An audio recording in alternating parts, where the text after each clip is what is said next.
Olá! Hoje se falará sobre doenças mentais como consequências de ações desta ou de vidas anteriores. Assuntos similares encontram-se no livro Alterações Comportamentais de minha autoria. Vocês podem adquirir este e outros livros pelo site www.leituraesabedoria.com.br. Inscrevam-se também no meu canal do YouTube para ter acesso a outros vídeos. Bem, em conformidade com literaturas de especialistas que estudam o assunto, os transtornos mentais são condições de anormalidade ou um estado de ordem psicológica, mental ou conectiva que trazem um grande sofrimento ao ser humano. Tais doenças acarretam um relativo impacto para ele, proporcionando alguns sintomas como o desequilíbrio emocional, o desvio de conduta e comportamentos e atitudes desajustadas, em que as pessoas podem se tornar incapazes e agressivas de acordo com o grau de sua enfermidade. As doenças mentais, em maioria, são somáticas, sendo classificadas como doenças cerebrais, psicoses sintomáticas e devidas a intoxicações por álcool ou pelas drogas. Há os tipos de psicoses endógenas, como a epilepsia genuína, a esquizofrenia em seus diferentes tipos, ou ainda os transtornos maníaco-depressivos. E, por fim, se tem as psicopatias, como as neuroses e as síndromes neuróticas, entre outras.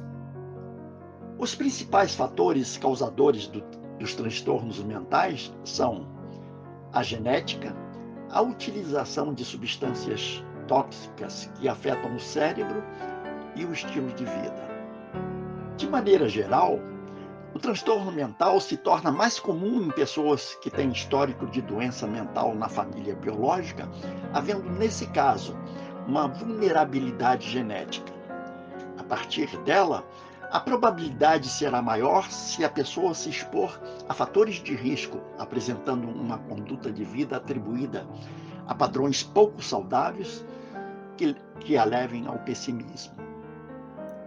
Analisando-se o que pode ter acontecido para que essas pessoas tenham vindo ou adquirido essas doenças mentais, observa-se que muitas delas têm as causas nesta vida. Outras ocorrem como uma consequência de ações perniciosas praticadas em vida passada. Por exemplo, transtornos mentais provocados por intoxicações por álcool ou drogas acontecem pelos vícios que uma pessoa adquire de acordo com seu desregramento durante a vida. Enquanto isso, psicopatias como neuroses e síndromes neuróticas podem ser consequências de problemas ocorridos nessa vida ou em vidas anteriores. As doenças cerebrais, esquizofrenia e epilepsia, podem ter a sua causa em vidas passadas. O que pode ocorrer é que nessa vida a doença mental pode se manifestar desde o nascimento ou ser desencadeada por uma aparente causa material. Nesse caso, a semente da doença, com certeza, já estava registrada no perispírito da pessoa que está reencarnada. O transtorno mental desencadeado por um processo obsessivo também é uma consequência que tem sua causa em vidas anteriores. A obsessão se torna um mecanismo de cobrança de espíritos desencarnados que se sentiram de alguma forma prejudicados em outra vida em relação ao encarnado. Para se ter ideia de como são essas provas ou expiações de pessoas que têm doenças mentais, há algumas décadas, quando estávamos iniciando dentro da doutrina espírita, fizemos amizade com um senhor que era diretor de uma importante instituição espírita. Visitamos nessa época muitas casas de assistência, passando a ter um bom conhecimento do movimento espírita. Conversamos muito a respeito da doutrina, conhecemos a sua família. Ele era pai de 4 filhos, o mais velho, apresentava doença psíquica em estágio adiantado. Os remédios psiquiátricos tinham o objetivo de o manter sem agitação. A outra filha tinha um transtorno mental controlado por remédios e o terceiro filho, em algumas ocasiões, era acometido por alguns transtornos mentais, tendo de ser medicado. O senhor e a sua esposa sofriam muito para lidar com eles. Certa vez, contou-nos que tinha conhecimento da causa de tão grande provação. Em outra vida, foi diretor de uma clínica psiquiátrica. Seu filho mais velho, nessa época, era o médico psiquiatra responsável pelo hospital, e os outros 2 filhos compunham uma equipe de enfermagem. Disse-nos o senhor que naquele tempo os processos para se cuidar de um doente mental eram penosos. E ainda por cima, na clínica, havia casos de pessoas internadas como doentes mentais sem o serem, por questões de herança. Toda essa manipulação de interesses e métodos de tratamentos que prejudicaram os pacientes teve como consequência o retorno do espírito do médico responsável e do seu grupo de enfermeiros em nova vida, como pessoas que apresentam transtornos mentais.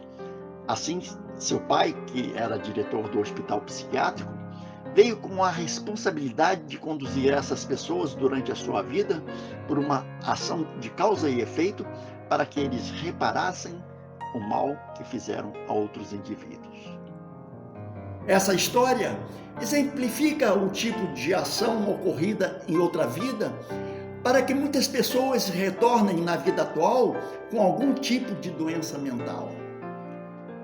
Existem, naturalmente, muitas histórias diferentes desta, mas parecidas no resultado final.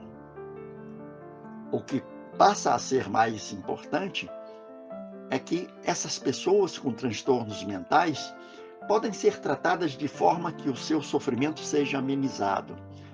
E isso já vem ocorrendo, de certa forma, pelos novos modelos de tratamento a pessoas com doenças mentais. Muitos deles vivem uma vida normal e se conduzem dentro de padrões satisfatórios diante da sociedade porque se utilizam da medicação certa e, fundamentalmente, dão continuidade ao tratamento medicamentoso. Se gostaram do assunto, façam um comentário, deem um like e não se esqueçam, inscrevam-se no canal, assim terão acesso a outros vídeos, compartilhem com outras pessoas. Muita paz!